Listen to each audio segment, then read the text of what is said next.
صلاه العشاء خلصت صلاه العشاء لقيت بيقول لك 7 دقائق وقت بدل ضايع. طلعت ان انا كنت بصلي اصلا مفيش لعب لسه حصل. انت فاهم؟ ايوه انا قعدت سيف الجزيري آه. نزل سيف الجزيري. لقيت انا حسام كان قاعد يكلم عداد دباغ.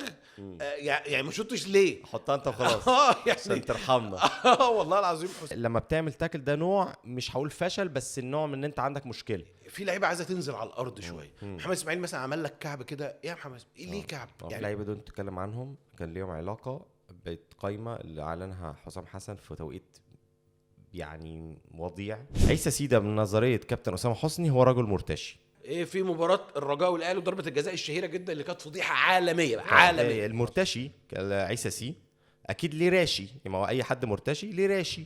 كابتن صباحي رهانك غلط، فقعدت تسخر مني وقلت لي ان الكاف ينفع، يعني الكاف هيبقى اهلاوي. عيسى حياته بتاع قارين جوزيف بلاتر 27 شهر 6 مليون او 7 مليون دولار. ايه الرقم ده يخرب بيوت؟ كان يقول لك ده شبهنا زيزو شبه وتعالى الاهلي يا زيزو. كان كل ما يروح اي حاجه كده حفله ولا اي حاجه تعالى الاهلي يا زيزو. تقريبا نادي الزمالك بيتاجر في الدوبامين، يعني هو لو ما ينفعش ان السوق يبقى شاحح دوبامين فلازم يرمي دوبامين، بس الدنيا بتقلب عليه بشكل مش طبيعي. يعني كان هيجيب اجلنا النهارده وكأن اللي في انتصار العادي الطبيعي ده يعني امر عيب، امر صعب قوي. خليفه بصراحه هرمون السعاده. لا احنا النهارده كنا يعني في شويه ادرينالين مع دوبامين مع شويه جنون يعني. لا او احنا اللي بنورد لدكاتره القلب على طول. صح. والله انا الشهاده بس قدام الناس. انا ما استحملتش اخواننا اللي شويه اللي جم بعد طرد صبحي دول. خدت بعضي وخرجت. كنت همشي اصلا من الاستاد، لقيت واحد بيصلي العشاء رحت قاعد بصلي معاه على امل الماتش يخلص. قلت لك من الاول روح هيصلي عشان ترجع بجول. والله صلاه العشاء خلصت صلاه العشاء لقيت بيقول لك 7 دقائق وقت بدل ضايع. طلعت ان انا كنت بصلي اصلا مفيش لعب لسه حصل. انت فاهم؟ ايوه فهمت.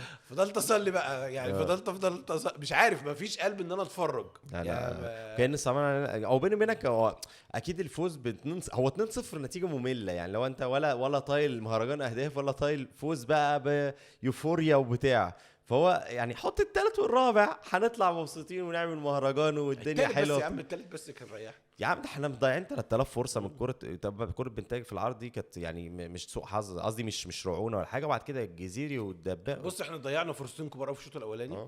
اللي هي الكره بتاعت بنتاج في العرض اما ردت في الايام دي فرصه واحده في رايي، مش هتيجي جولين فرصه يعني. مزدوجه ماشي. وكره عدي اللي كانت عرضيه وبالهيد. دي دول فرصتين كبار جدا الشوط الاول، شبيهه قوي بالكره بتاعت ماتش الكاس اللي هو بتاع امام وزيزو لما كسبنا 2-1 لما زيزو لعبها عرضيه لسيف الجزيري في كان ممكن يحط الى حد ما يعني الى حد بس يعني حاسس ان ماشي دي كانت اسهل بتاعت عداد ده كانت اسهل راكبها واسهل. ادي كده فرصتين كبار الشوط الاولاني. الشوط الثاني اعتقد ان كان عندك الكورتين بتوع سيف الجزيري لوحدهم يعني غير الكره اللي احمد شريف شاطها وردت من الجول لادم كايد واتحسب التسلل على حاجه صغيره قوي يعني. دي لو كانت ممكن تدخل من اول مره. التسلل ده كان على مين بقى؟ على ادم بس نفسه. حاجه صغيره قوي يعني فاهم. اللي هي كانت يعني ممكن بشويه حظ كده كان ادم مؤخر حاجه صغيره قوي تبقى جون يعني. كان نفسي يجيب جون هو ادم. انا كان نفسي احد. المهم انا كنت بقول لسمير واحنا قاعدين فبقول له قبل ما ينزل احمد شريف ولا احنا الدقيقه مش عارف حاجه و60 قلت له احمد شريف هيجيب جون. قال لي ادم كاد هيجيب جون. فاحمد شريف شاط وادم كاد في الاخر قعدنا نزيد على بعض في اخر ضربه. بمناسبه التغييرات انا قعدت سيف الجزيري نزل سيف الجزيري. الشوط الثاني كله مقتنع ان سيف نزل. سيف ايه ده وبيروح بس حاجه بشعه يعني. ايه اللي بتعمله ده سيف؟ ليه كده يا ابني؟ ليه بتعمل في نفسك كده وبعدين انت في الاخر تزعل ان انت بتلعبش؟ انت عارف انا مشكلتي مع انا كنت اعتقد ان احنا كنا محتاجينه في الفترات اللي ده بس كده مش. لا عشان كده كان بيروح. ما هو بيتحرك كويس بياخد الكوره مش بيتحرك. الكوره كانت سهله يعني ان هو يتحرك لها اصلا بس يعني ليه كده يعني؟ هو مش فاقد. هو طول عمره انا بحس انه عنده ثقه زياده في نفسه. احيانا مش فاقد للثقه. ما تحسوش ابدا اللاعب فاقد للثقه يعني الكوره يعني الكوره اللي طولت منه اقول لك احيانا ممكن لغبطة. تحصل ان انت وانت بتقف الكوره بتبص على الجون عشان تشوف انت هتعمل ايه فطولت يعني زي الزفت بس هنعديها ونبلعها. الكوره الثانيه دي بقى دي الاسوأ انه مش عارف ياخد قرار. يعني الكوره ده يلعبها له كويسه جدا صح. ما تاخد القرار يا بيه. اعدل وشوط او شوط من غير ما تعدل او ده ايه اللي انت عملته ده. انا اسوأ حاجه في الدنيا لا قرار في المهاجم. صح. يعني ما ياخدش قرار دي انه ياخد الكرة وتتكعبل تحت رجله. ده عك الدنيا. الموضوع لدرجه انه احنا في الاستاد خليفه ولا خليفه ولا سمير انت اللي حكيت ان حسام بعد يقول للعدي اللي ايوه هو حسام قعد تلعبها انت عدي وخلاص بعد ما دخل. ما هي الكره دي ارتدت بالجون اللي فينا. لقيت انا حسام كان قاعد يكلم عدي الدباغ يعني ما شطش ليه حطها انت وخلاص يعني عشان ترحمنا. والله العظيم حسام قاعد يكلم. حتى على فكره جت بعد الماتش كمان كان بيكلمه يعني ان حسام تقريبا كان عايز يقول له عدي ما انت كنت حط انت وخلاص يعني. صح انا عندي احساس ان القرار بتاع ان سيف اللي يقف جون ده منها جزء يعني هو ايه ما نبقاش تقصير 2 يعني مفيش مهاجم ومفيش حارس فكرة برضه. بس هو كان قرار يعني، كانت لحظات عصيبة بصراحة. انا مش قادر افهم جات له الجرأة منين انه يقف جون بعد ما ضيع الكورتين دول يعني عارف. يعني لو انا مكان سيف الجزيري مثلا وعامل المصيبتين دول قدام فاهم مش هتصدر انا بقى يعني فاهم عشان لو لا سيف متبلد الاحساس الواد متبلد الاحساس فعلا اقسم بالله. واشترك مكان حارس متبلد الاحساس برضه يعني طبعا. صبحي يعني انا صبحي بيعمل حاجات غريبه وسبحان الله. وكنت بقول لخليفه وخليفه قال لي انه يعني رغم طبعا مخاطره ان انت اللي اتطرد هو الحارس بتاعك ومفيش تغييرات، بس كان عندي نوع من الارتياح ان حسام مش هو اللي اتطرد عشان ماتش الجزائر. نشرح بس الموضوع. احنا لما حصلت الخناقه طبعا احنا ما شفناش قوي تفاصيل الخناقه فبعد كده احنا اكتشفنا ان الخناقه بعد ما حصلت ان في فار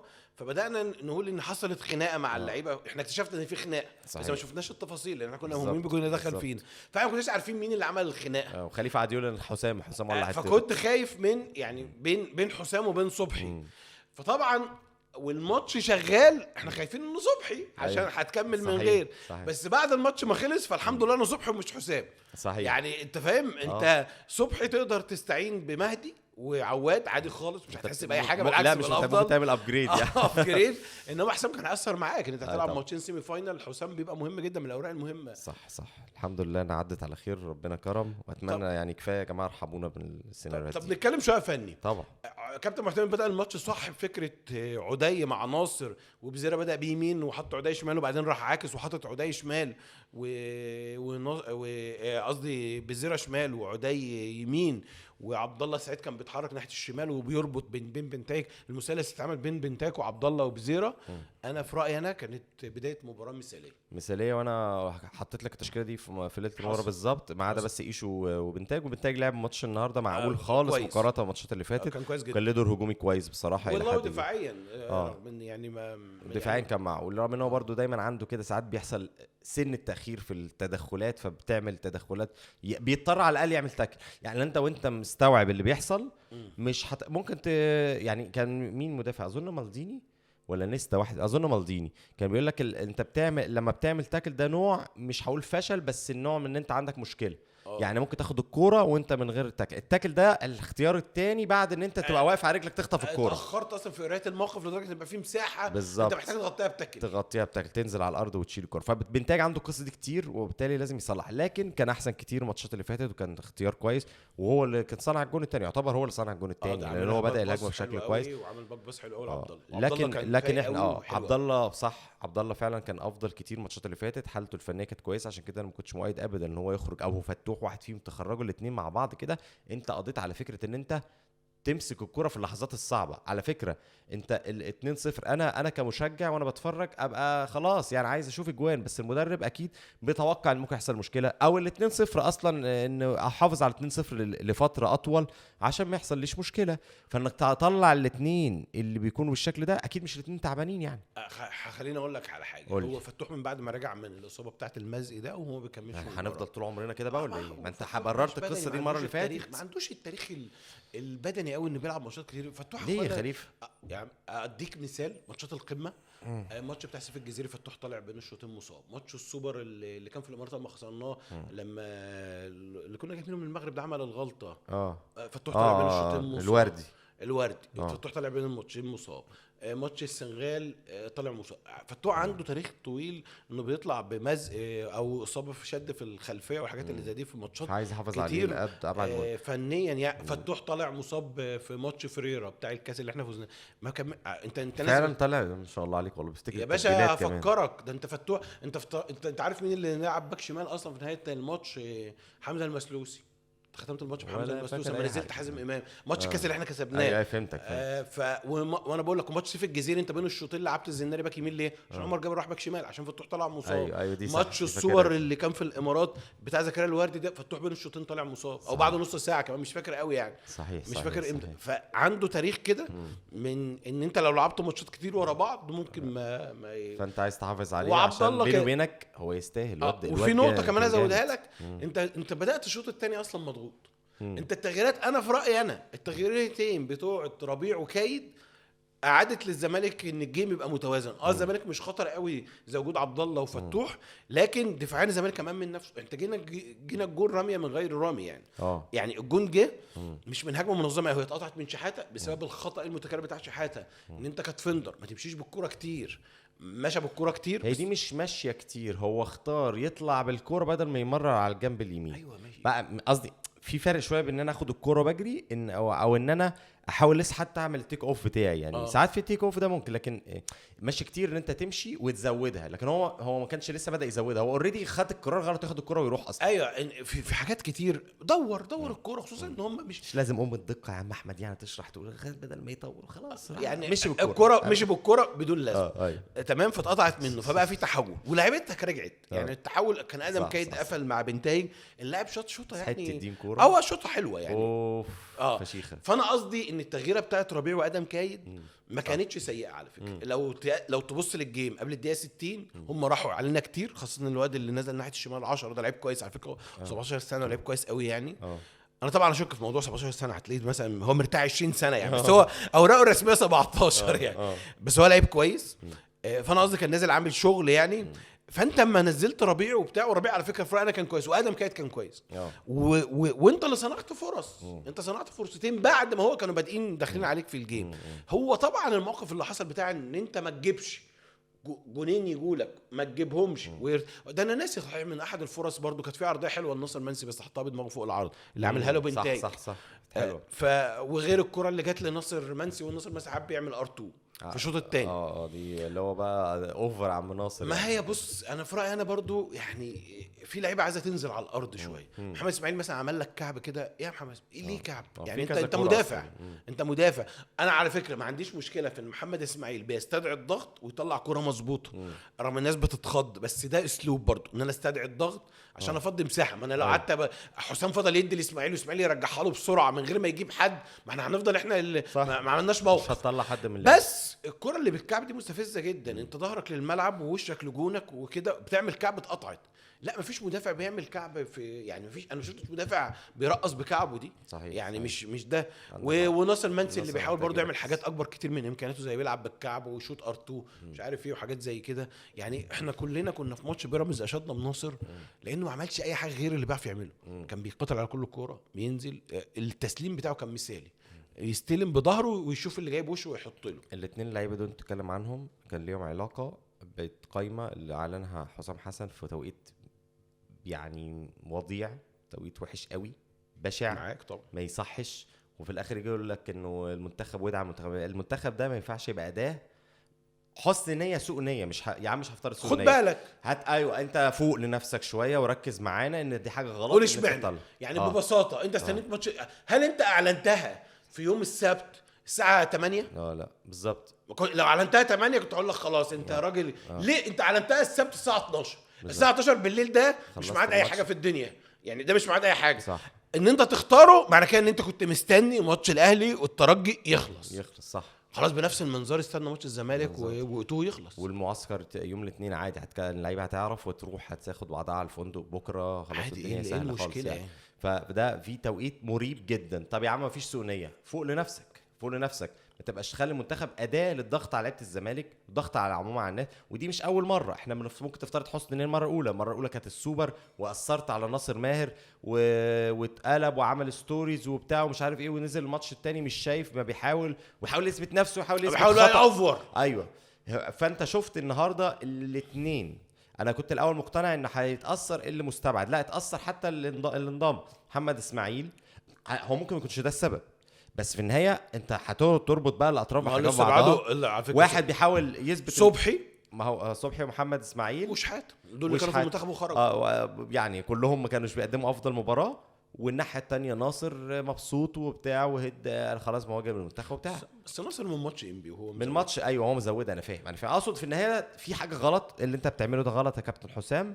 ما يعني ايه هو كده خلاص مفيش قايمه هتتعمل بعد الماتشات خلاص الا بقى لو انت قبل الماتش نهايه الدوري ولا حاجه ولا هيكون في ده على يوم نازل كاس العالم القائمه المبدئيه اللي مسافرين كاس العالم يعني مستفزه اقسم بالله العظيم يعني. بس فده كانت مناسبه ان احنا نتكلم على القصه دي عشان يعني ايه نفوق يعني عايزين دعم ازاي طيب وانتوا يعني طعنا كده يعني. طيب انا زعلت من التغيير الخامس كان بدري شويه. الرابع والخامس لا الخامس كان لوحده. احنا عملنا 2 في 2 في 1 ولا 2 1 2 يا ابني لا 2 في 2 في 1. انت عملت خليفه بالذكر يا عم ذاكرت ايه ده الماتش لسه خلصان من ساعتين. ما انا فاهم ساعات يا عم احنا عملنا اول تغييره مزدوجه في خط النص بتاعت ربيع وادم كاي. التغييره الثانيه كانت هجوميه سيف وشريف. صح. بعدين بقى جيت في الدقيقه حاجه و70 رحت منزل عمر جابر مكان محمد ابراهيم. انا ليا راي عموما يعني وقلته لو انت بتطرد النتيجه متاخر متعادل وفي ماتش دوري انت عايز تكسب ما عنديش مشكله في غضاضنا ان انت تحرق التغيير الخامس في اخر ربع ساعه. يعني مش لازم استنى. ما انا كده مثلا يعني ايش ياخد الريح من البلاط. تمام ايش ياخد الريح من البلاط. لو انت مثلا ما عندكش فرش انت قاعد على البلاط فالريح اما بيجي انت بتخاف على الفرش يا ابن اللعيبه فايش ياخد الريح من البلاط فانت كده ما عندكش فرش اصلا. فكده فلو انا خسران الماتش او متعادل وانا عايز اكسب ماشي هعمل التغيير الخامس طبعا ورقه وبتاع او لاعب اتصاب وهلعب 10 لاعب كذا هقول لك اعمل التغيير الخامس او فايز 3-0 4-0 ماشي. انما لو الجون انا عارف ان الجون هيجي يكهربني انا ما اخدش التغيير الخامس او التغيير الاخير عموما لانه كان زمان 3 تغييرات وانا مش بطارد النتيجه. لان فضل على فكره جروس كان بيقول لهم افرض حسابك من الجون اتصاب. مش هقول لك ان الجون يتطرد عشان دي مش حادثه بتحصل كتير بس افرض الجون اتصاب انت عامل التغيير بتاعه عمر دي في الدقيقه 78 تقريبا او 80 او يعني وقت برضه مع الوقت الضايع بتاع يعني كانت ممكن وانا اعتقد ان برضه كابتن معتمد يعني ايه هياخد باله اكتر منها المره دي. خلي بالك برضو ما هي دي اختصاب خبرات على فكره طبعا يعني انت فاهم يعني هو يعني هي مش غلطه كارثيه قوي لكن كارثيه مع الزمالك عشان السيناريوهات لكن اعتقد ان هي هتاخد باله. ما اعتقدش ان في ماتش اقصائي بعد كده غير لو انا زي ما قلت لك بطارد النتيجه طبعا هعمل تغييراتي. ما انا مش هستنى لما الماتش يخلص. صح. افرض اللاعب اللي انا نزلته ده ينزل فريش يضيف لي انما لو انا فايز مش هيبقى التغيير الخامس بسرعه كده. كويس. بمناسبه انت طرحت موضوع التبديل الخامس كل شويه هاخدك لحاجه بره كده مدينا بتناقش ونفرفش مع الناس حتى ناخدها لوحدها كده. دلوقتي الدنيا بقت خلاص 5 تبديلات طول الوقت. انا دايما عندي نظريه وبتناقضها نظريه تانية ان التبديل مع رفع عدد التغييرات دي ساعد في حاجه الفرقه الصغيره وساعد الفرقه الكبيره حاجه. الفرقه الكبيره عندها ادوات كتيره بتنزلها بس الفرقه الصغيره كانت بتحرق جاز كتير مع الفرقه الكبيره وبعد كده تنهار بدنيا. دلوقتي التبديل الخامس ده بيساعدها تصمد للنهايه صعب الماتشات على الفرقه الكبيره. فانت شايف الرفعه من الثالث للخامس ده ساعد الفرقه الكبيره اكتر ولا الفرقه الصغيره؟ كنت شايف ان هو يعني انا لو سالتني كنت بشوف انه بيساعد الفرق الكبيره لان انا بنزل اوراق دايما هجوميه. ماشي. دلوقتي اي فرقه مثلا في العالم يبقى عندها على الاقل مثلا صح. تروح مغير لك الجناحين فاهم التو وينجرز على المهاجم دي كده 3 تغييرات. انت فاهم مثلا بتلعب الريال خلصت من فلان تلاقي مبابي نازل لك انت فاهم 3 اوراق مثلا بتبقى دواهي ويروح منزل لك ديفندر فريش جامد برضو صح. يعني دايما دول 4 تغييرات من ضمن ال5 دايما بتلاقي لعيب خط وسط يرجع الكرة وال3 اللي قدام فده بيساعد سكواد اعمق سكواد اعمق واللاعب اللي نازل احيانا ذو قيمه واحيانا بتبقى مش ماشي مع لاعب فنزل لك لاعب تاني ماشي معاه اكتر. يعني شفت النظريه الثانيه اللي قلت لك اللي هي بتساعد ان الفرق ممكن تفضل تحرق الجاز وفي نفس وانت مش حامل هم ان انت تقع فينزل لك ديفندرين جداد على باكين طرف جداد. ايه رايك في الفكره دي؟ مش عارف منطقيه بس انا كنت مع الفرق الكبيره. يعني انت لو تسالني 100 مره برضو الفرقه الكبيره ما هتنزل لاعب قيمته عاليه مقابل قيمه كده متهيالي اتقل وافضل من ان انت مجرد ان انت تعمل ريفريشمنت يعني. الفرق الصغيره هتعمل ريفريشمنت بس، هتنزل فريش ليج بس. يعني هو نزل لاعب، في النهايه عمره ما هينزل من الدكه برضه لعيب اعلى من الاساسي بتاعه، نادرا ما هيحصل يعني. لا بس ساعات بيبقى خلي بالك في لعيب مش فايق ولعيب فايق، مش فايق ولعيب فايق مش في يومه وفي يومه، فبيسمح كمان ان ينزل اكتر من حد. فاهم قصدك يعني انت فاهم. بس انا هروح مع نظريه الفريق الاصغر وقولي لي رايكم في القصه دي، عشان اعتقد نقاش عميق ولطيف. ممكن بقى نعمل احصائيه، انت لو عايز بقى تشتغل بقى شغل بقى وتعمل تحقيق بقى، لو شغل جول زمان ده بقى تعمل ايه بقى؟ خلاص ما عادش تعمل ايه؟ اقول لك تعمل ايه بقى؟ تروح جايب معدل النقاط مثلا في لا في الشوط الثاني في نتائج، تعمل مثلا نتائج الفرق الكبرى في اسبانيا وفي بتاع وتعمل بقى بحث تروح تعمله بالتعاون مع اوبتا. صح بس انا خلاص عديت بدل البلس 90 بنتكلم فيه كمان، بقيت انا عديت البلس 40 بقيت البلس 40 فما عنديش الطاقه دي. لكن ممكن تبقى نقاش ساري يعني، ونسمع منكم رايكم برضو في قصه حتى بعيدا عن الاحصائيات والكلام ده. ونرجع للزمالك تاني. نرجع للزمالك تاني. نخش لدرجات اللعيبه وتقييم اللعيبه، ولا انت عايزك كلمه عن الماتش؟ حاجه اخيره، انت كنت قلت ملحوظه كده في الماتش، يا جماعه العبوا الكور طويله، مش لازم تحضروا كتير، الفرقه دي بترد عادي الكوره وبنعرف نكسبها. شخصيا انا كنت شايف ان انا مطمن، ما كنتش قلقان قوي من الكور اللي بتتقطع احيانا في نص ملعبنا، لان هم فرقه فعلا اقل من فكره ان انا قلقان منهم قوي كده. وفتوح كان مطمني الكوره ما بتخطفش منه، حتى لو ساعات بيحتفظ بيها اكتر شويه. لكن بعد ما شفت كذا لقطه من اللي انت كنت بتقترحهم، الكوره الطويله والكوره الثانيه، فعلا احنا كان ممكن نلجا للقصه دي، رغم لان احنا كنا بنلجا ليها في ماتشات الدوري، فما عادش ماتش النهارده ده ما لجأناش ليها كتير ليه. يعني انا معاك، انا هشرح لك انا كنت بطلب بيها ليه. الفرقه دي في وسط ملعبها الدفاعي بيغلطوا كتير، فلو طرحنا عليهم الاسئله بتاعت انا كل شويه هطرح لك سؤال بكوره هاخد كور كتير بسهوله واعمل عليهم يعني. اعتقد ممكن كابتن معتمد النهارده كان عايز برضو يجهز الفرقه ويشوف سيناريو شويه، لان انت لما تضغط عليك في ماتش انبي كان خروجك بالكوره سيء قوي. ايوه. فالنهارده اما استخدم صبحي وكان بيعمل تمريرات في العمق لشحاته وبعدين يطلعها، كان بيحاول الدنيا تترسم شويه. بس انا حاسس لسه خروجنا بالكوره يعني لا مش مثالي ومش مرسوم، يعني مش مرسوم له خطه. انت بتخرج الكوره عشان عندك مثلا شويه لعيبه ممكن تعرف تطلع الكوره زي فتوح او عبد الله سعيد، لكن مش مرسوم رسمه معينه لتحرك وخروج الكوره بشكل سهل. انت بتلجأ للارتجال الى حد كبير في الحته دي. يعني لو في حته للتحسن عند كابتن معتمد اللي هي السلاسه في الخروج بالكوره دي، يعني احنا اتحسنا في حاجات كتير مقارنه. خدنا اهو كورنر، جبنا جون من كورنر يا باشا. عمالين نطالب بقالنا شهرين عايزين جون من كورنر اهو، ربنا كرم يعني. رفعه فشيخه بصراحه، ومن ضمن الحاجات الواحد سعيد بيها عبد الله لعب ماتش حلو الحمد لله، فاق كتير جدا وهو اللي صنع الجونين. من ضمن الحاجات الواحد كان سعيد بيها في ليله المباراه، لو حد كان اتفرج على الحلقه يعني، وفي العيد كنتوا مشغولين غالبا، انه احنا اقترحنا ان تحط الاثنين مهاجمين عدي وناصر منسي عشان يخشوا ياخدوا العرضيات، والحمد لله النهارده اترسم الموضوع ده عن طريق جبل اليسرى بالذات، وكانت الدنيا كويسه. مشكله ليله المباراه الوحيده دي ان ما نزلتش على السوشيال عشان كانت عيد واجازه ناس والناس في اجازه السوشيال، فالحاجه دي اتقتلت ولا اي حاجه. هنروح نجيب لكم القصه دي من القناه نفسها دي لو نروح لتقييمات اللعيبه عشان محتاجين نتكلم فردي شويه، لان احنا كمان عندنا كلام كتير قوي في كفته، مش كفته ودخان، الكوره وسنينها. استنوا شويه. طيب رجعنا لكم مع كفته ودخان، وانتظرونا في الكوره وسنينها. كفته ودخان يا معاشا، صبح دخان ما ولعناش النار حتى ولعناش النار. عارف اللي بيطلع من العربيه السولار اللي بيحميك ده الدخان الاسود ده طالع من الشكمان. لا مش دخان كباب، الدخان اللي طالع من الشكمان يعني. ليه كده بيعمل يعني طول الماتش الحاجات اللي جات له بسيطه جدا. في كوره الولد اللي كان في اول نهايه الشوط الاولاني الولد لعبها ضعيفه، هو كان ماشي، وفي واحده ثانيه كويسه في الشوط الثاني. يعني في كور اللي بتشوط عليه بتثبت، ما بتقعش منه وبتعمل لا هي ما كانتش كور صعبه يعني بتاع الشوط الاولاني. انا مش عايز حاجه ماشي. الشوط الثاني دي كانت صعبه شويه يعني، قريبه وصدها كويس. يعني كوره واحده اتشطت عليك في الشوط الثاني تعتبر خطر، لان في الشوط الاولاني اللعيب رقم 17 لم كويس بس ما حطهاش كويس، تمام. فتعتبر مش اختبار ليك، انت اختبرت في كوره في الشوط الثاني وصدتها كويس اللي كانت في بدايه الشوط الثاني. طب بقيه الماتش يا بيه ما اتعرضتش لاختبارات. يوم ما تختبر هقول لك الجون صعب، انت كنت واقف غلط شويه بس الجون صعب قوي. ايوه. ايه اللي يستدعي ان انت تتوتر وتعمل خناقه يا باشا؟ طب ما تقع يعني. انا دلوقتي اللعيبه مسكته، انت عايز تضيع وقت اكتر يعني، انت بدل ما تمسك الكوره وما تلعبوش بسرعه اقع.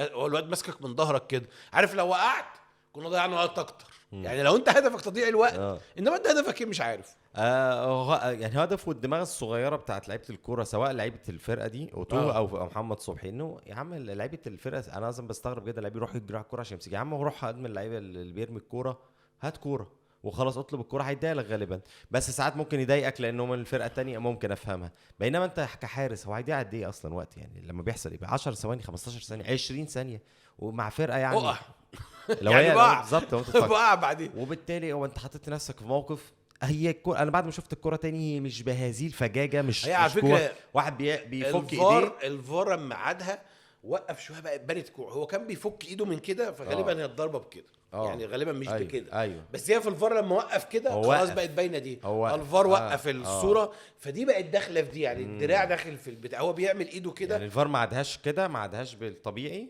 عادة يعني بالطبيعي بالطبيعي بس بتوقف بس الحكم بيوقف عشان والصوره بتوقف عشان يثبتوا انها كوع ومش عارف ايه وبتاع. هو بيني وبينك يعني الحكام ما تسمحش قوي مع الضرب في الوش يعني. لو تفتكر في ماتش الاتحاد والزمالك في الدوري كريم الديب اتطرد عشان برضه في الوش بتاع الزمالك ما كانتش بالقوه الكبيره قوي، كانت قويه بس مش بالقوه اللي هي يعني ايه بس هم ما بيسامحوش في الضربات في الوش يعني. فاهم قصدك. فيعني ما تقدرش تنقر قوي في القرار وخصوصا ان في فار ما انت تتجنب يعني. انا مثلا احيانا مثلا ما يبقى الماتش ما فيهوش فار ولا كده اقول لك مثلا في الكرات العرضيه في منطقه الجزاء في الركنيات زق واعمل وبتاع في الكرات اللي عليك. انما في الفار ما تمسكش اتكاتف بس ما تمسكش عشان المسكه لو جت في الفار حاجه متلكك لك وبينها خلاص يعني فاهم. صحيح يعني قرار متهور. في النهايه المكسب منه ان انت هتلعب 2 حراس ممكن تثق فيهم شويه اكتر في مباراه العوده، قصدي مباراه الجزائر. وربنا يكرم مهدي او عواد ايا كان مين فيهم. انا بشوف انه مهدي برضه ده ممكن نتكلم في القصه دي دلوقتي. هي لو مهدي قبل الطرح المهدي، لان المهدي في العرضيات احسن من عواد تاني بنعيد ونزيد. والله بص المهدي ممكن عواد يكون حارس افضل في العموم ممكن، لكن في العرضيات اللي هي راس مال افريقيا انا بصراحه والله المهدي شمال افريقيا بالذات المهدي يعني. لما اعتمدنا عليه اثبت ان هو كويس يلعب وعواد يبقى موجود. لو المهدي ما في ماتش ما لعبوش كويس عواد يبقى موجود عادي. ما يعني كابتن معتمد قال له خلاص عواد كان رجع يعني انا اعتقد خلاص الفتره الجايه لنهايه الموسم مهدي وعواد بقى. مهدي عواد بقى مهدي وعواد. ماذا لو شفت صبحي تاني لا كما العاده يعني. لان في مشكله دلوقتي في مشكله يعني. لما حصلت غلطه كايزر تشيفز احنا حتى حبينا نحاول نهدي الجماهير انه يلعب مباراه كويسه وهي عدت بقى في حاجز نفسي بينه وبين الجمهور. ايوه ان المباراه لو صبحي لعب وما عملش اي خطا والجون دخل حصل هيقولوا غلطته. ماتش كان ماتش ايه اللي قريب الاتحاد باين؟ لا ماتش في ماتش كان صبحي برضو ما كانش عنده مشكله كبيره. لا مش ماتش الاتحاد المهدي اللي لعبه في ماتش قريب صبحي ما لعبش ما عملش مصيبه وكنت شايف الناس غضبانه جدا منه الماتش بدون سبب. هناك الفاول هناك ايوه الفاول انه كان مشكلته الحيط. ماتش كوره صعبه جدا والباقي كان عادي كان كويس يعني ده شال واحده كويسه بس خلاص هي الجماهير قفلت لا خلاص هي الجماهير بقى في حاجز نفسي وهو بقى عارف الحاجز النفسي ده فمش هيبقى عنده ثبات يعني ماشي يعني. وبعدين ما انت داخل على ماتشات هيبقى فيها اهلي ومش عارف ايه وبتاع لازم تعد الحارس بتاعك بقى اللي هيلعب الماتشات دي ويشيل ويبقى فورمه. وان جيت للحق يعني لو انا مدير رياضي الزمالك بايع عواد وبايع صبحي واروح اجيب محمد علي حارس اساسي ومهدي الاحتياطي ولو مش عايز يبقى احتياطي براحته يتوكل على الله ويجيب الشناوي. خلي بالك البيع مش برضه انا عارف يعني على فكره انت حاولت في بدايه الموسم تبيع واحد من الاثنين البيع مش بالسهوله قوي يعني قرار بيع اللعيبه ده مرتبط بحاجتين ان انت تلاقي نادي يدفع لك انت الفلوس اللي انت عايزها وتلاقي نادي يدفع للاعب الفلوس اللي هو عايزها وتلاقي اللاعب خلي بالك ما هو اللاعب ساعات بيعند يعني انت عايز تبيعني طب انا مش هباع انت فاهم قصدي مش هتاخد مني ورايا فلوس قوي مش هسيبك تستفاد. وساعات اللعيبه بتعمل يعني على فكره انا مثلا من ضمن الحاجات اللي شايلها الناصر ماهر كويسه مثلا خرج والناس انا عارف الناس بتزعل من اي لاعب خرج وبتاع بس ناصر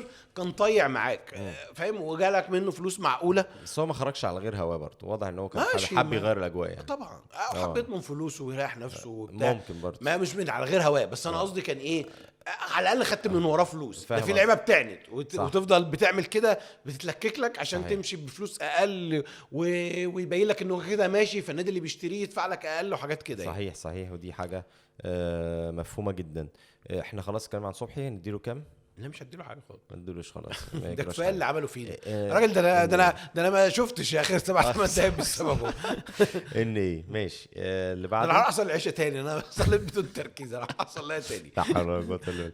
حسام كان كويس يعني ما حسام هو حط المباراة جول وجايب صح جول برضه نديله وجايب جول. لا حسام اه ياخد وطلع 9. وفي كذا كوره كان بيطلعها لا والفترة كويسة. اللي صح. بعد الطرد دي شال كورتين عاليين ما انت شفت بدماغه 7 كويس. دقايق اهو. ما انا شفتهم على قعدت اتفرج عليهم بقى. ايوه فاهم قصدك صح حصل كان عنده فضول. انا كان كوره في كوره اتلعبت طويله انا من غير ما اعرف الكوره نازله فين حسام بصرخ حسام عشان عارف حسام اللي هيشيل السنه اللي فاتت قصدك كان كله الطويل كده كان بيطلع ياخده. ربنا يبارك في ربنا حسام يحميه يعني وربنا ويحميه وهو يبارك فيه. فايق اديله في الوقت 9 الحالي. بسبب يلا. الجون يعني. 9 عشان الجون كمان. اسماعيل دلع شويه 7. نديله 7. محمد اتكلمنا عنه ابراهيم أول مباراه يعني. كويسه. رفع ياخد واحده حلوه بس ناصر لعبها ضعيفه شويه بطيئه اظن في الشوط الاول. في رفعه كانت كويسه بس كانت اتلعبت ردت بطيئه شويه. ياخد 8. لعب مباراه كويسه وبنتاج زيه 8. لعب مباراه لا انا حدي محمد 7 وادي بنتاج 8. محمد ما كانش دور هجومي كبير قوي مقارنه بالبنتاج. خلي بالك يعني. يا ساعات بتبقى توزيعه خلي ماشي. بالك معتمد من النهارده ما كانش في فرق بيطلع بين انا ادي درجه واقول ان ده كده وحش او ان انا خد 7 بسبب انه ما خدش دور هجومي او ان انا اديله 8. لا مش هديله الدرجه دي مجانا لمجرد ان هو ما خدش الدور. فاهم حاجه؟ ماشي فاهمك. يعني مثلا عارف تقول له ايه واحد يقول لك ايه لا والله اصل اللعيب ده كان مصاب او مثلا تختار لعيب تاني نجم المباراه فيقول لك لا ده نجم ده ما كانش ده كان ده مصاب. ايوه كان مصاب فمش عارف اختاره نجم المباراه لكن هو حلو. وصلت الفكره يعني عشان ما تقعدش تطول كتير. شحاته ياخد 6. عنده احسن من كده برضو يعني ما اديله 7 لان الماتش هو غلط في الكوره بس يعني مش غلطه فادحه في لقطه في نص الملعب وفي نفس الوقت بقيه الماتش كان كويس ما كانش وحش بصراحه. ماشي. ما اديلوش 6 صعبه قاسيه 6 دي في رايي. عبد الله انا بالنسبه لي 10. هو في الميعاد ياخد 8 بس الجول اللي عملهم ده ياخد 10 من 10. عبد الله اديله 9 في حاجات كده بسيطه يعني في كوره كانت ممكن تودي بزير على ما اذكر او عدايه دباغ كوره كانت لكن ما لعبهاش احسن حاجه. في شوط كانت متسرعه او عاليه يعني كانت محتاجه تبقى احسن واكيد ده مش الالتيميت بتاع عبد الله فانا برضو بقيس عبد الله على عبد الله يمكن فاهم قصدي لكن كان مباراه احسن بكتير من قبل كده عبد الله في الفتره الاخيره فاديله 9. فتوح اقل شويه من ماتشاته اللي قبل كده بس مطمئن جدا والله الكره معاه بلسم يعني صراحه. ممكن اعدي الفتوح 6 ياه ما كانش كويس في رايي قوي يعني. ماشي هو ما كانش بيساهم هجومين كتير بس يعني اديله 7 مش هديله ده انا كنت بفكر اديله 8 بس اتاثرت بيك شويه خفت من المجتمع ومن خليفه. بزيرو في رايي عمل مباراه كويسه ما راح شمال اشتغل بشكل كويس جدا وانا برضو بصمم ان من ضمن مزايا بزيرو المهمه جدا اللي مميزه الزمالك بشكل عام بيعمل الواجب الدفاعي صحيح. بتفاني وبيرجع يعني مش بحسسكش خالص ان هو نجم الفرقه والمهاري صحيح. والحاجات اللي زي دي بتتكلم على لعيب مهاري ولعيب برازيلي يعني اللي هم ايه ميكس شيطاني ابن حرام يعني مش بتتكلم على لعيب الماني مهاري مثلا ولا بتتكلم على لعيب برازيلي بس جاد لا ده الاثنين مش ميكس مش طبيعي ومع ذلك وعلى فكره هي في نقطه في ناس بتيجي وفي لعيب برازيلي جاد اصلا في لعيبه بتيجي في الماتشات المهمه اللي وناجو تلاقيها بترجع تدافع وبتاع في الماتشات المهمه. بزيرا في ميزه وبيعملها في كل الماتشات اللي يعني صحيح. في لعيبه بتتصيد في الماتشات المهمه وتلاقيه التزم وعمل له الماتش مثلا كده. بزيرا فعليا طول الموسم ايا كان المنافس عنده التزام تكتيكي 100% بواجباته الدفاعيه وفي نفس الوقت ورقه مهمه جدا في التحولات الهجوميه. وفي رايي انا بتخض لما يطلع بحس ان يعني هو طول وجوده في الملعب يعني قدره على انه ياخد لك فاولات قدره انه يعمل لك خطوره من لا شيء سرعه كده تلاقيه مره واحده هوب عدى يعني بحس دايما ان احنا محتاجينه في الملعب. مش عارف لحد امتى العنف اللي ضده ده. النهارده برضه كان في كذا كره عليه عنيفين جدا بس هو في النهايه لما راح جابها الشمال وخلاها نار هو بتاعك عمل جابها شمال قويه جدا. عبد الله كان فايق قوي جابها اشتغل بشكل كويس قوي. محتاجين ناخد بالنا من الحته دي ونركز عليها الى حد كبير. ياخد 9 برضه مديله 8 ماشي. عدي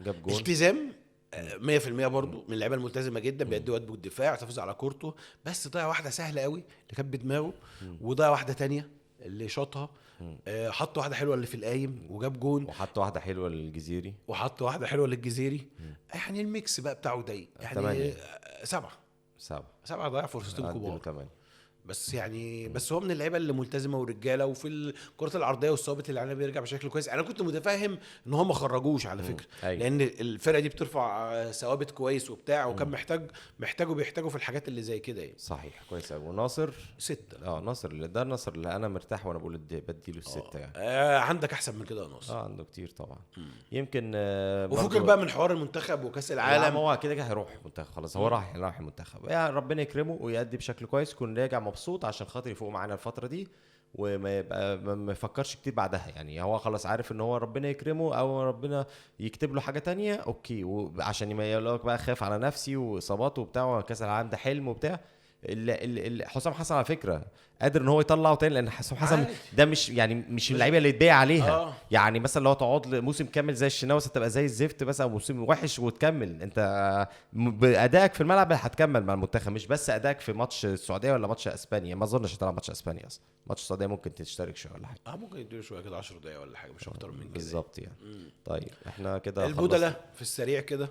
هو نزل ربيع وادم كايد. ربيع كان معقول و5 وادم كايد 5 برضو او 6. مش مهم الدرجات، المهم تقييمك كان كويس ليهم يعني، اداؤك كان كويس. طبعا خذل كابتن معتمد، خذلني تحت الصفر بصراحه. والله.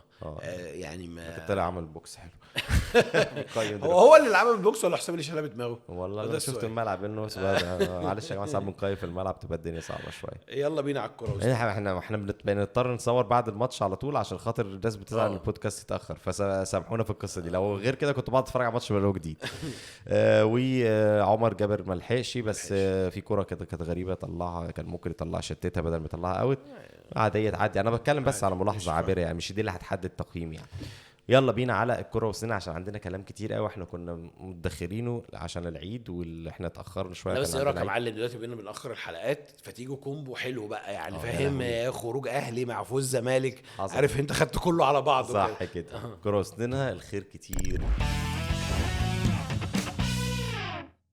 رجعنا لكم مع الكرة والسنة وفي كلام كتير قوي عايزين نقوله دلوقتي. اول حاجة مباراة الاهلي والترجي اللي حصلت دي خلقت حاجات كتير قوي. طبعا احنا عايزين نقول انه كل مرة الاهلي بيخسر فيها بيظهر من هو الخاسر السيء فعلا. يعني المباراة الذهاب دي بتبين انه كل مرة الاهلي او الاهلاويه بتحط في موقف انه يخسر، بيوجد مبررات اكتر من الزمالك بمليون مرة اللي هو ممكن يخسر اكتر من الاهلي، بس مش في كل مباراة بيقعد يتكلم بالشكل ده. خلينا نبدأ كده من الاساسي. راجل اسمه ايه؟ عيسى سي، صح؟ عيسى سي ده من نظرية كابتن أسامة حسني هو رجل مرتشي. تمام؟ طلع خلاص طلع بيتكلم في التلفزيون ان هو رجل مرتشي. قول اللي انت عايز تقوله، فري كانتري يا معلم، عيش حياتك وقول اللي انت عايزه. حلو، احنا زملكاويه بتوع نظريات المؤامره يعني. حلو. قارن ما بين عيسى سي الرجل المرتشي بنظريه كابتن أسامة حسني لو واللي عمله في المباراه، اللي انا مش عارف بالظبط ايه هو اللي عمله في المباراه غير بالنسبه له ضربه جزاء لبن شرقي، ورغم انه محمد هاني تجاوز عنه. لو واحد مرتشي يعني هيطرد محمد هاني رسمي. تمام ايا كان القرارات بتاعته. حلو يا عم، انت في رايك انت شايف اداء حكم عيسى سي المرتشي بالنسبه لكابتن اسامه حسني؟ عايز اسال كابتن اسامه، هو اداء مهدي عبيد في مباراه الاهلي والترجي في 2018 ده تقول عليه بقى هل المرتشي برضو؟ يعني انت هتعتبره مصمم يعني بالظبط يعني مين اكتر؟ لو انا حطيت واحد وجيت قلت لك كده خليفه، قلت لك واحد في دول مرتشي، هتميل لمين اكتر؟ خليني اقول لك ان عيسى سي عنده قرارين كبار في اللقاء. ضربة جزاء الترجي في رأيي أنا صحيحة 100%. ضربة جزاء بن شرقي أنا بلوم فيها ممكن تتحسب، بس بلوم فيها حكم الفار أكتر اللي هي في الملعب سريعة بدليل إن بن شرقي ما وقعش. يعني أنت فاهم قصدي إيه؟ هي ما هيش الشدة اللي هي كده، الحكم يشوف هو حط دراعه منعه تتحسب بنفس المعيار اللي كانت المفروض ضربة الجزاء تتحسب على لصالح فخر الدين بن يوسف على الشناوي. يمكن بتاعت الشناوي كانت توضح كمان يعني. بس خليني اقول لك ممكن يتلام فيها حكم الفار اكتر ان هي دي في الملعب بسبب ان بن شرقي ما وقعش وكمل اللعبه وحاول وبتاع. كان حكم الفار يجيبها بقى ويقرر اذا كان في لمسه يد ولا ما فيش، لان انا سمعت خلاف في لمسه اليد دي اللي كانت سابقه على بن شرقي، اذا كانت تستوجب ان هي تعتبر صنعت لبن شرقي فرصه اكيده فما تتحسبش، او ان هي طالما مش بسبب ما سجلش منها هدف انا اعتقد ان طالما ما سجلش منها هدف. لا والله هو مش ده المعيار. ركله جزاء يعني، ده ركله جزاء. الركله الجزاء بتاخدش لمسه الغير بتتاخدش لمسه اليد دي. لا هو اتقال ان التفسير، بص في حكم اجنبي بيعمل فيديوهات كان منزل ان الفيديو بتاع ضربه جزاء الترجي سليم وكان ليه فيديو ان ضربه جزاء مش تتحسب. هو معياره ايه بقى هنا؟ مش معياره ان هي لمسه يد وما تتحسبش عشان ما تسببش انها ما تسببش فاتها انه سبب ضربه جزاء وكان معاهم مش لمسه يد اصلا انها خبطت فوق في دراع بن شرقي. انما لو انت اعتبرت انها لمسه يد حتى لو خلقت فرصه حقيقيه مؤكده للتسجيل بتتلغى. يعني بيعتبروا ان البنالتي مش فرصه بقى، ضربه جزاء او جون يعني. اصل ضربه جزاء او جون يعني لازم لا، تصفر عن شيء. احيانا ممكن، ما هو الفار مش هيراجع الا دول، مش هيراجع فرصه محققه للتسجيل. الفرصه المحققه ايه؟ ان انت مثلا تيجي قدامك فتلعبها لزميلك يجيبها جون، او انت تشوطها في الجون فترتدي زميلك يحطها. لا فرصه محققه بس وتمررها دي مش هتتاخد في الحسبان لو لمسه يد. يعني خلينا نقول اعتقد ركله الجزاء برضو مش بتتاخد، بس مش متاكد من القصه دي. يعني خلينا نقول ان عيسى سي لك بس هكمل بقى النقطه. عيسى سي عنده قرار مفترض قرار في المباراه كان يبقى لصالح الاهلي وما حسبوش، كان قرار حلو. اصل انت سالتني عن مهدي، لا وعنده قرار طرد محمد هاني ما حسبوش برضه. كان في انذارات تغاضى عنها برضه للترجي بحسبه العاديه، ماشي، بس يعني كان في انذار في بدايه الماتش. فانا عايز اقول لك ماشي، ما انا بتكلم بنظريه ان الحكم المرتشي مش هيفوت فرصه زي كده، والقرار نفسه ما هوش فاضح قوي ومش كبير قوي، اللي هي مش ضربه جزاء مثلا الاعمى يحسبها بالظبط. هي ضربه جزاء فيها ان بن شرقي اصلا كمل وما وقعش وحاول يلعب الكوره، يعني يعتبر فيها جزء ما هي تتحسب بس هي جزء ما ان بن شرقي ضيع، ساهم في تضييع حقه. ما هقول لك ان هو ضيع، يعني هو حقه ضاع بس هو ساهم فيه. انما مهدي عبيد ده عمل جرايم في لقاء الاهلي والترجي.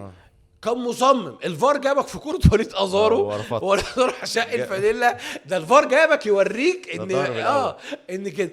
والغريب بقى ان مهدي عبيد نفسه كان حكم الفار في مباراه الاهلي والرجاء، وهو اللي ورط ندالة في ضربه الجزاء الخياليه الاسطوريه اللي اتحسبت على لاعب الرجاء اللي الكره جت في رجله واتحسبت يعني. فهنا انت بتتكلم في شبهه كانت في اللقاء وتم تدعيمها بشبهه وهو حكم فار، واستدعاء الحكم في مباراه الرجاء والاهلي وضربه الجزاء الشهيره جدا اللي كانت فضيحه عالميه عالميه اتنشرت في كل حته طبعا. جميل. يبقى احنا عندنا عيسى سي بالشكل ده ومهدي عبيد بالشكل ده، وخليفه بيشوف ان مهدي عبيد افجر احتماليه ان هو يكون مرتشي اكتر من عيسى سي. وده انا مش مع احتمالات الرشوه، لا ما انا بقول لك يعني، بس بقول بمعيار كابتن اسامه حسني بالظبط كل معيار اسامه حسني عمرنا مش هنفترض القصه دي. والراشي المرتشي عيسى سي اكيد ليه راشي، ما هو اي حد مرتشي ليه راشي، فعيسى سي مرتشي ليه راشي، بالتالي اي واحد مرتشي ليه راشي. فاترك بقى الموضوع لبقيه ذكائك. الحكام اللي ممكن يكونوا احتمالوا مرتشين غير عيسى سي يمين الراشي بتاعهم. يعني هقول لك ايه بس يعني ما هي بالشكل ده، يعني هي بالشكل ده طالما هنفترض ان اي حكم غلط بالنسبه لك غلط، ما هو الغلط ده البلاوي بقى كتير. اكتر واحد مرتشي في العالم هو حكم التسلل بتاع حسن شحاته. صح، ده بالمعيار ده بقى ده ما هو ولا عيسى سي اكتر؟ لا طبعا يعني فانت بتحط نفسك في موقف ان الراشي ليه قصدي المرتشي ليه راشي، ده ما تحطش نفسك موجود عشان تخسرني يا كابتن اسامه، ما ينفعش الكلام. والموضوع على فكره لبانه سهله قوي. لبانه، ما انا ما بتكلمش كده، انا بقول نظريه كابتن اسامه حسني. الحكم اخطا مش عارف ايه النهارده، الحكم عمل جريمه في مش عارف ايه، لا على طول فاسد مرتشي، عارف انت يعني السقف في الزربوه مش ممكن يعني على طول مش ممكن. ما هو مش متعود، هو مش معتاد على انه في حكم ممكن يغلط، حتى لو افترض انه غلط، ممكن يغلط بس قدامه كده ويكون الدنيا بالنسبه له قصه. هو بيني وبينك برضه الناس بتستسهل تتكلم على الحكام اللي مش مصريين بالشكل ده اسهل. طبعا فاهمني، محدش هيحاسبك ومحدش يتكلم عنك بالشكل ده والكلام. بمناسبه بقى النقط التحليليه في لقاء الاهلي والترجي امبارح، ضربه الجزاء طبعا 100% اللي اتحسبت للترجي يعني باعتراف اي حد يعني. تخيل في حكم مصري كان لغايه قريب بيحكم طلع يحلل ضربه الجزاء دي وبيشوف انها مش ضربه جزاء، حاجه يعني يا اسمه عادي. انت الصباحي، لا محمود البنا، لا الصباحي لا محمود البنا يا عطا. طب اسمعني، الصباحي كان بتتكلم على ضربه الجزاء اللي في العوده حسبت للترجي اللي في العوده. عيش ده الصباحي. بقول لك ايه، ده بتاعه الترجي اللي في الذهاب، ما انا هكلمك على بس يعني ايه ما انتش فاهم قصدي. ضربة جزاء بس ممكن جزء من جمهور الاهلي يقعد يتكلم وهي ضربة جزاء بس انا قصدي ايه يعني مش بالجريمه. انت شفت ضربه جزاء؟ طب نبدا بضربه الجزاء الذهاب الاول. محمود البنا انت الصباحي في العوده، محمود البنا بتاعت العوده دي بنظريته العجيبه الغريبه، كل الناس في الاي اف اي بي جايبه العضله دي بس العضله دي بس اللي هي بتكون مع الباط من الاخر كده، اللي هي لما تعمل كده مع الباط يعني دي اخرك العضله دي. وانا قلت مليون مره ده اللي بتحط المتخلف اللي حط القانون ده غبي. واحد كان الكتف مفصل واضح جدا يفصل ما بين الايد والكتف، دلوقتي بحط الحته دي تقديري جدا. محمود البنا جايب صوره من جيم تقريبا حاطط لغايه هنا ما بتتحسبش هاند بول. ايه الجنان ده كان اسمه جنان. رحت اي اف اي بي يا كابتن، انا مش انا الحكم على فكره، وعلى فكره انا ممكن استعين براي حكم بايه في قراره انه هيقول لي على قاعده انا مش معروفه بس مش هستعين براي الحكم يقول لي الكره جت هنا ولا جت هنا، يعني ده اي بشر يعرف يفرق. فلما الكره تبقى جايه هنا وتقول لي ان هي مش تبع ده خزعبلات بتقال. بالمناسبه هقول على حاجه صغيره معلش يا خريف، محمود البنا انا بفهم شويه ان او اي حكم بيعمل قصه الذهاب دي في بيعه كسبانه، ولما تتكلم على الصباحي راح على حاجه في بيعه خسرانه اصلا. الاهلاويه مش مركزين مع الاخطاء التحكيميه خالص في اللقطه دي وغضبانين على اداره كابتن صباحي. رهانك غلط، رهانك غلط يا كابتن صباحي، كنت تراهن على الذهاب. فاهم قصدي؟ انت رميت بياضك في حته مش هتجيب لك مكسب. فاهم قصدي؟ لا وبعدين بنالتي العوده ده بنالتي محضر رسمي. اللاعب الاهلي هادي رياض عمل التاكلينج وراح رافع رجليه بعد ما عمل التاكلينج، عامل حركه اضافيه واضحه جدا. مش ممكن يعني عامل عارف انت بعد التاكلينج رجله على الارض راح رافع رجله. مش ممكن. طب انت كنت بتحكم ازاي يا كابتن الصباحي؟ يعني بيقول لك خلق احتكاك، خلق احتكاك ما خلقش احتكاك. امال الكابتن حسين الشحات في ماتش بيراميدز عمل ايه؟ ايه ده ايه الكابتن حسين الشحات في ماتش بيراميدز يا نهار ابيض مش خلق احتكاك. لا يعني اصل الكوره دي بيلين بتاعت حسين الشحات مش بيلين سهله واضحه جدا. اصل عايز اقول حاجه انه خلي الاحتكاك ده موجود بس مش دي، مش خلي احتكاك ان انا اروح ناحيه اللاعب. هو بعد الكوره بس مش لازم يجري وراه على فكره. انا ممكن انا ابقى اجري في اتجاهي عادي، هو جري في اتجاهه واحد تاني قاطر ورفع رجله ورفع رجله صح. انت عارف لو كنت تاكلين رجل على الارض ممكن اقول لك انت كلاعب تقدر تتجاوزني. يعني كان هيبقى فيها انما ده راح رافع رجله عمل حركه اضافيه فمحمود البنا رهان ممكن يبقى كسبان. ابراهيم نور الدين رهان ممكن يبقى كسبان. الصباحي انت بتراهن في حته ملاش اي 30 لازمه يا صاحبي. البنا معلم برضه. قول لي ليه ما جابش سيره كروت بن شرقي؟ معلم عشان كانوا قالوا له بتاع الشناوي نصري محمد نصر كان مستنيه. كان المعلم تجاهلها خالص. قال لك ظلم في ايه في ضربه الجزاء بتاعت هاني ما جابش سيره بتاع رغم ان هي دي القرار اللي واضح. يعني ده القرار اللي ينفع تتكلم فيه عن ظلم الاهلي. عارف انه غلطان. ده اصلا مباراه المصري دي الناس بتركز مع الكره بتاعت فخر الدين منيسي دي. في واحده تانية كوع صايمه من ياسر ابراهيم. ياسر ابراهيم بيدي اي كوع دلوقتي ما حدش بيديله حاجه وكانه كربخال كده فاهم. الكوع بتاعه ما بتحسبش سواء ماتش المصري او ماتش الجونه السنه دي حاجه عظمه يعني. بقى كابتن صباح رهانك خسران والله. ايه تاني حلو عندي في رايي انا برضو الحته بتاعت العبث اللي كان بيحصل في جدول الدوري. وكان دايما يقول لك ايه الاهلي بيمثل مصر انتوا هتاكلوا مصر عارف انت ايه وازاي ويتاجل له عادي يشرفنا انت عشان بره مش عارف. طب انت بره اهو حد بقى يقبل ان حد نجيب حد يلعب البخت في الجدول ويلعب لي سموحه الاول ويجل لي حد هيقبل ده؟ محدش هيقبل. طب مره حسام البدري مش ده انت كنت قاعد تعد لي الدوري رقم كام والدوري بتاع 2019 ده انت قاعد تعد لي وانت رحت مشقلب الجدول ولاعب ماتشات على كيفك وارمي الماتش ده والعب بقائمه الدور مش عارف ايه واجيب وقعدت مش عارف شهرين ما بتلعبش في الدوري. حد كان اشمعنى مره حسام البدري كسب في تونس او لعب ماتش تونس اتاهل فيه اظن الترجي او النجم الساحلي واحد فيهم وكان عنده ماتش في الدور اللي بعده ضد فرقه الثانيه يعني بعدها باسبوع فقال لك انا قاعد في تونس اما اجلوا له الماتش قاعد في تونس قرر خلاص انا قاعد في تونس ومكمل الاسبوع ما اجلوا له الماتش. الدنيا سهله خالص عشان يمثل مصر دلوقتي ما حدش بيمثل مصر لحد انما دلوقتي بقى هو دلوقتي يقول لك ايه مش انت اللي كنت بالطلب بتاعي يا عم ماشي يا عم خلاص اوكي لو كده المهم نرجع بس لما نرجع نتكلم في القصص دي ما تجيش تكلمنا رغم ان انت على فكره وقت الرابطه كاس الرابطه لما جيت ماتش الاهلي ده وقال لك الاهلي مشكور ولا انبي مشكورا وافق على التاجيل وبتاع. بص بتاعت الرابطه كاس الرابطه انا فاهم خلينا انا اقصد ابسط حاجه مثال قريب يعني ان احنا حق الله بقى لنا سنتين الجدول ماشي بانتظام الجوله بتتلعب ولو في ماتش اتاجل بيبقى كله وبنرجع نلعب بترتيب بس الماتشات. بتحشر لنا ماتش بتاع سيراميكا ماشي سيراميكا ده كان اتحاد الكوره في الكاس ده شغل احمد مجاهد على فكره اصل لا يعني حق الله بس هو احنا ما فيش واحد يبقى شغل حد بما يرضي الله كده يعني حق الله الرابطه انا اعتقد ماشيه معقول ماشيه معقوله بقى لنا السنه اللي فاتت في الجدوله بس مش في الباقي لا ماشيين في الجدول اصلا تحسين عن التحكيم خلي بالك لا ده التحسين ده بمناسبه التحسين عايز اقول لك على حاجه احنا ما اتكلمناش في القصه دي بالمناسبه. هو انت واحنا بنتكلم على ان التحصين ده قصه كبيره وكارثه وبنعترف ان الزمالك واي نادي تاني بيمضي على كلام زي كده يبقى هو يعني غلطان في حق نفسه. بص هل طب ما تديني فرصه؟ طب لا هديك نقطه، مفيش نادي في مصر يقدر ما يمضيش على اللائحه. بس خلاص كمل بقى انت بقى. يا عم لو يقدر خلاص يقدر ويقدر وفاتت القصه دي. انت برضو في النهايه بتروح على ايه الاعراض، مش بتتكلم على مشكله اساسيه. المشكله الاساسيه ان انت بتمنح الحق لحد ان هو ممكن يقرر ان فاركو يبقى بطل الدوري من غير ما وهو محصن قراره كده. انت حطيت لناس حد الحق ده. حد يقول لك ان اصلا ما اعترضش، ولا هو ما اعترض، ما الزمالك اصلا مره ما جاش في الجدوله وغاب عن الاجتماع اصلا وكملوه عادي صح عادي. مش حصل يعني. فانت ما تحسسنيش ان انت كل مره تقعد تروح على العرض وتسيب المرض، كل شويه تتكلم نفس القصه دي وكأن ده مفيش كارثه حصلت وتم استغلالها بالشكل الفاجر ده. فيعني بمناسبه الرابطه يعني. بص انا ليا راي. انت ما مش المشكله مش في فكره ان قرار الرابطه محصن وغير قابل للاستئناف. طبعا دي بتاع، بس دي ممكن اقول لك ماده عارف انت فوق دستوريه كده. تمام. الكارثه في رايي انا يعني ان انت اصلا كرابطه وعندك الصلاحيه دي المفترض بتستخدمها في حالات يعني فاهم، استخدمتها في حاله المفروض محسومه باللوائح. يعني هو القانون ده فيما لم تنص عليه اللوائح.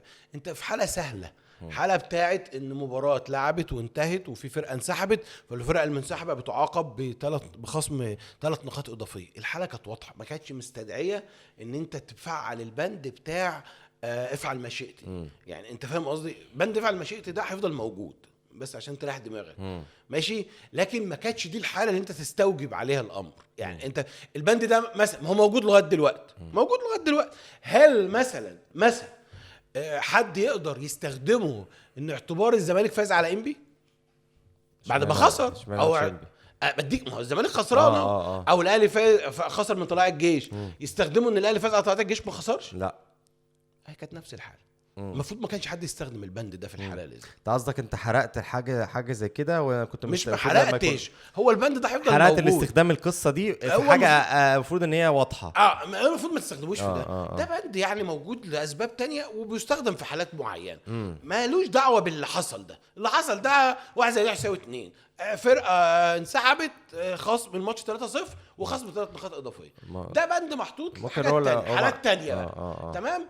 ما انا بقول لك هل لو الرابطه طلعت قرار مثلا، انا بقول لك اهو الزمالك خسران من انبي والماتش ما فيهوش حاجه، تم احتساب الزمالك متعادل او فايز، هل انت هتقول لي ما الاهلي غلطان انه مضى على اللائحه اللي بتدي الحق للرابطه؟ لا مش هتقدر تقول ده، هتقول دي رابطه بنت كذا اللي عملت قرار زي كده. ده اللي حصل، ده اللي حصل. حلوه دي. ده اللي حصل. يعني مش ذنب حد انه يمضي على القرار حتى لانه بيدي حق بالشكل المتخلف. بيفترض حسن النيه عند الجهه المنظمه للمسابقه، لان البند ده زي ما بقول لك واقول لك والسنه الجايه موجود. ومش السنه دي موجود اصلا. هو السنه دي موجود. مش انت بتقول له الزمالك اللي مضى؟ طب الاهلي مضى وكل انديه ماضي عليه ولا في نادي. ما هو الاهلي مضى عشان حاجه هتبقى رايحه ناحيته. انا عايز اقول لك على والسنه الجايه موجود. والناس برضو ما تقعدش تتخيل ان احنا في اللالا لاند تمام وكل شويه ما تمضي ما تمضي هتمضي بس عشان نريح دماغنا. انما اللي حصل كان ان احنا استخدمنا البند ده اللي هو المفروض موجود لاسباب خاصه في حاجه واضحه وضوح الشمس. واضحه وضوح الشمس، ما كانتش محتاجه اصلا تروح للمواويل اللي زي كده. ده كانت حاجه 1 زائد 1 يساوي 2. زي ما بقول لك ما حدش كان هيقبل. هل حد يتخيل مثال حلو اللي انت قلته ان الزمالك يعتبروه فاز على انبي او الاهلي يعتبروه فاز على طلائع الجيش؟ مش كنت لا سيبك من الاهلي. فعلا مثال حلو. لو الزمالك هيعتبر الزمالك فايز على انبي بقى لاي سبب من الاسباب او من غير سبب زي ما انت عملت من غير سبب، هتنفع تغلط الاهلي تقول انه ماضي على اللائحه ولا هتقول حلوه. مثال فشيخ والله يعني افهمت اي حد بيسمع. انا نفسي يعني كيفت خلاص. انت حبيبي الله ينور. فبس يعني دي قصه اخيرا يعني عشان خاطر الا لو عندك حاجه زياده تقدر تضيفها. القصه اللي هنفضل عندي والله واحد حل مش هيمل ابدا. في يوم من الايام من 26 سنه جيت قلت لك ان ممكن يحتمل، مش بقول لك انه ده 100%، ممكن يحتمل ان الاتحاد الافريقي ده ممكن يبقى يكون بيتأثر بالأهواء أو بيتأثر بالنفوذ، أو إنه ممكن يكون يعمل حاجة لصالح حد بسبب نفوذ شخص. فقعدت تسخر مني وقلت لي إن الكاف ينفع، يعني الكاف هيبقى أهلاوي. لا كمان بعد يافطة اسمها أيوة الكاف أهلاوي. كانت في يافطة بتروح الملعب تريقة اسمها أيوة الكاف أهلاوي. تريقة يعني بتطبقوا في الحيط. أيوة بالظبط. اللي بيقول كده ما هو حاجة من الاثنين، يا إما هيقول لك يعني بيتريق عليك كده، أو إيه اللي هي إيه اخبط راسك في الحيط. أيا كان بعدها ب17 سنة بدأت تشتكي إن القصة دي بتحصل في 2017 واشتكيت في 2017 مع الوداد و2018 مع الترجي والقصص دي كلها. يعني انا بس بقول لك حاجه واحده، احنا حتى واحنا يعني انت بالنسبه لك احنا اكتر ناس عندها نظريات مؤامره واجن الناس، احنا ناس متسقه مع نفسها طول عمرنا بنقول لك الكاف ده مكان مش مصمت، ده في اشخاص انت مقتنع الكيان ده بما ان هو مش مصري فممكن ما يبقاش فيه نفوذ. احنا كنا بنقول لك كده من زمان وبنشاور لك الكلام ده من زمان، وانت كنت عمال تكذب. دلوقتي عمال تصيح وتتكلم على حاجات وتيجي تقول لي يعني انا ما اتكلمش على ماتش على قصه المغرب. لا اتكلم طبعا، بس انت ما كنتش متسق مع نفسك. انا بقى اتكلم وانا ببص كده وانا حاطط رجل على رجل، لان نفترض ممكن الاهواء هنا تتاثر، الاهواء هنا تتاثر. انت كنت قاعد يا باشا طول ما انت كنت مستفيد، كانت الدنيا حلوه بالنسبه لك طول ما عيسى حياته كان موجود. انت بالنسبه لك ده رئيس مش فاسد، بينما احمد وبينما متسيبي وبينما مش عارف مين دول ناس فاسده كله. مش عيسى حياته بتاع قارين جوزيف بلاتر صاحب اكبر فضيحه في تاريخ الفيفا. ما هو انفانتينو فاسد برضه، بس بلاتر كان فاسد وكان معاه كل الشله دي يعني. انا من البدايه قلت لك ان هي مؤسسه ليست فوق مستوى الشبهات خالص، بس كده. انت اللي كنت بقى ايه، مره تقول لي ليست فوق مستوى الشبهات، ومره تقول فوق مستوى الشبهات وتحت مستوى الشبهات، ومش يعني عارف انت اللي قاعد بتقلبها كل شويه، بتقلبها لها نور يعني. بالظبط. يعني الله يرحمه عمرو فهمي كان بيحارب الفساد تمام، بس كان والده كان موجود في الاتحاد الافريقي وقت موضوع نادي القرن. دول اول ناس اشتكوا، دول اول ناس اشتكوا. الشكوى الرسميه الاولى في حق عمرو فهمي. بس انا سمعت الشكوى دي ساعتها بسبب ان رانيا علواني راحت، اظن دي كده رانيا علواني راحت مكان الخطيب يعني. يعني ماشي اشتكوا عشان خاطر يعني، عارف انت ساعات نظبطها يعني. anyway ماشي عموما يا الله يرحمه ويحسن اليه. ومش دي القصه اللي بنتكلم عنها، بس احنا بس بنحاول ايه نفكر ناس بتاريخ محدش هيقدر يمحيه ولا اي حاجه. هل لديك اقوال اخرى؟ كان عندك حاجه ثانيه كنت عايز؟ لا مش عايز. ربنا يستر. احنا بنتكلم في اي حاجه، بنتكلم في القصص دي ولا بنتكلم حتى ان الزمالك الحمد لله ودلوقتي هو الفريق الوحيد اللي موجود في افريقيا مصر. وانا بشوف عكس الناس كانت بتقول انه لا الاهلي وبيراميدز يكملوا عشان ما يتشغلوش بالذات الاهلي. يعني بيراميدز مش فارقه اصلا، بيراميدز خروج الافريقي ما ياثرش على معنوياته قوي في الدوري، بالعكس هيركزوا اكتر. دي ممكن افهم. لكن الاهلي لا، الاهلي الاستمرار في افريقيا معنويا انت دلوقتي شايف المشاكل كلها. ممكن المشكله الوحيده الخساره الوحيده لو مشي يستر، دي المشكله الوحيده اللي ممكن تعمل مشكله. على انه ممكن يجيب مدرب يلم الدنيا شويه. 27 شهر 6 مليون او 7 مليون دولار. ايه الرقم ده يخرب بيوتكم؟ ده انا كنت فاكر الزمالك ده في البطيخه، وانتوا حاسين ده العمل المؤسسي في حد. انا عايز افهم، انت كولر اتلطيت منه رحت الريبيرو ماشي هفهمها، بس انت بعد ده كله تقوم رايح ماضي مع واحد جاي من الدنمارك ملوش اي تجربه في افريقيا، تمضي معاه بالرقم ده، بالرقم 220,000 دولار في الشهر والمده طويله كده ليه؟ ايه ده؟ انت مش ما اتعلمتش حاجه خالص؟ مشروع. طب ما مشروع امضي معاه سنه وبعدين بعد 3-4 شهور اثبت وجوده كام امضي يجدد معاه 3 سنين. هيتشرط عليك اكتر يعني؟ مش هتشرط عليك قوي ب 220-250 الف دولار. حلوه، ده رقم كبير جدا، رقم كبير مش صغير. بقول لك ايه، في انديه في اوروبا محترمه بتلعب في دوريات محترمه مدربين ما بياخدوش 250. هو بيقول لك بيدفعوا الرقم ده عشان يجيبوه افريقيا ماشي، مش ايا كان يعني الاغراء المدرب الاوروبي اللي يجي افريقيا بتدفع له اكتر مما هيحصل عليه في اوروبا. فاهم قصدي؟ بس برضه ان كان انت دافع المبلغ ده وتيجي تقول لي انا عمل مؤسسي والقصص دي، هم دلوقتي بينتقدوا بس هي طول عمرها يعني الدنيا حلوه. الانتقادات قبل ما نقفل، طول عمرها الدنيا حلوه. بمناسبه الانتقادات قبل ما نقفل، انا اللي بس مستفزني حاجه واحده، انه كل اللي طلعوا دلوقتي ينتقدوا قال لك انتوا جايبين امام وزيزو وليه وبن شرقي ومش عارف ايه وبتاع صفقات كيديه. هم نفس اللي كانوا بيطلعوا كل شغلتهم في الحياه يغيظوا جمهور الزمالك ان خدوا زيزو وامام. خلينا اقول حق الله ان في جزء من الاهلاويه في امام بالذات كانوا يعني حاطين رجل لورا بسبب ان امام، بسبب قصص هتافات مش انما زيزو ده كان عليه اجماع ان ده يوم الفتح بالنسبه لهم. ده هو بيلعب في الزمالك قالوا لك ده اللي شبهنا.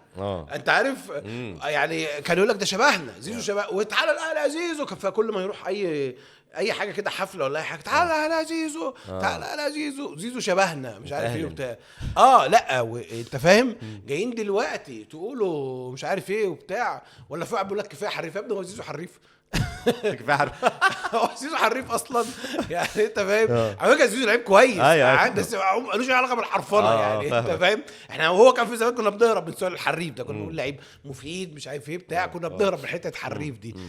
فانا عايز اقول لك ان كل اللي طالعين دلوقتي، يعني انا لو من جمهور الاهلي اتنقط، يعني انا من الجمهور العادي لو انا مش راجل عندي سوشيال ميديا وبتاع وبتفرج بس عليكم، مش انتوا اخواننا اللي ساعه زيزو كنتوا ماسكين الطبول والدفوف وبن شرقي وعملتوا افراح، جايين دلوقتي تعملوا كلكم حكماء القريه؟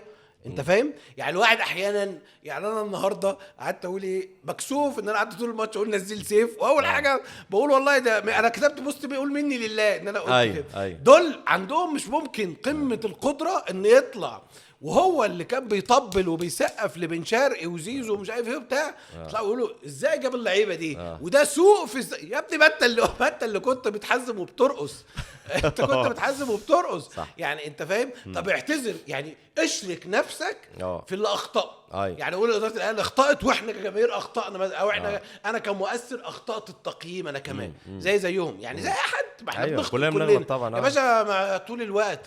انت فاكر لما بحكي لك ما عادي اراء الواحد بتطلع صح في حاجات وغلط في حاجات، وهو الماتشات نفسها انا ساعه تغيير احمد ربيع بعبد الله سعيد في ماتش زد، ازاي ربيع ينزل وانا عايز امسك كوره وهاجم وربيع اللي جاب الجول، وعادي قلت الله اكبر عليك يا كابتن معتمد عادي، اللي هو ما تتصالح مع اخطائك. ده هم طالعين نفس اللي كانوا متحزمين وبيرقصوا في تقديمه زيزو وقال لك الافجر والافكر والابجر والاعجر والمش عارف ايه، هم اللي طالعين دلوقتي يقول لك ازاي جبنا ليه ومش عارف احنا ما ينفعش نجيب لعيبه مع نفسك يعني. صح، ما ينفعش نجيب لعيبه من الزمالك وبتاع والكلام ده، وده كان غلط وصفقات كيديه وبتاع وهم اللي لو راحوا جاب لهم حد من الزمالك دلوقتي ربنا يستر على حساب عبد المجيد مثلا، هيرجعوا تاني يتحزموا ويرقصوا برضه. صح.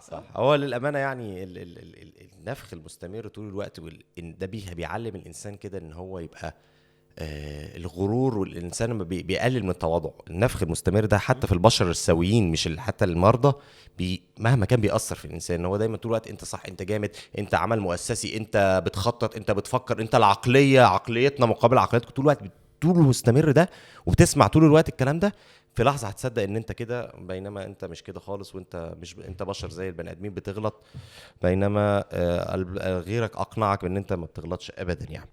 هل لديك اخبار اخرى مره جديده؟ لا يا حبيبي، انا سعيد بالحلقه دي، كانت لطيفه. كتير بره البيت، انا كتير بره صح. معلش كله عشان نستمتع بالحلقه دي، ويا رب تكونوا انتوا كمان استمتعتوا. حلقه جديده من خط حمر، وان شاء الله نشوف الزمالك بعد التوقف باذن الله في افضل حاله، لان احنا محتاجين نتحسن على مستوى بعض الحاجات الفنيه، ونرجع للفتره اللي كانت بدا الزخم بتاع كابتن معتمد. بص يعني ناخدها ماتش انا عايز ايوه ما انا لما نرجع نبدا يعني. لا انا بقول لجمهور الزمالك ما تفكرش في حاجات كتير. انت عندك 6 ماتشات في الدوري، وباذن الله يبقى 4 ماتشات في الكونفدراليه. خدهم ماتش وربنا رايده. صحيح. والكونفدراليه بالمناسبه، وانا برضه هفكر قدام خليفه هيقول لي يا عم ماتش الحمد لله. طبعا بلوزداد لازم نركز معاه اكيد، بس برضه كان خبر بالنسبه لي كويس ان الوداد يغادر البطوله، ان هو اقوى مرشح ليها، يمكن كان اكتر من الزمالك كمان. دي حاجه كويسه مش وحشه انا في رايي، ولا لا؟ اما حد بلوزداد ما انا عارف ماشي، انا يا ابني عادي، ما هو اتحاد العاصمه ما زال تهديد كبير، وما زال شباب بلوزداد تهديد كبير، واللي توزنها اتحاد العاصمه والوداد، بس اتحاد العاصمه حتى مش مادي موسم قوي قوي في الدوري الجزائري، فما توزنها طبعا الوداد اتقل بالظبط يعني اكيد الوداد بالظبط يعني. بس في النهايه الامر يتوقف عليك انت. صحيح. في النهايه الوداد خرج من اولمبيك اسفي، وانت النهارده كان ممكن تخرج من اوتوهو. صحيح. والفرقه كلها بتمشي بالضالين يعني. صحيح. انت فاهم، فسيبها ماشيه بستر الله، سيبها على الله. وباذن الله دايما خير، اللي يكتبه ربنا كله كويس. اشوفكم على خير في حلقه جديده من خط الحمر. السلام عليكم.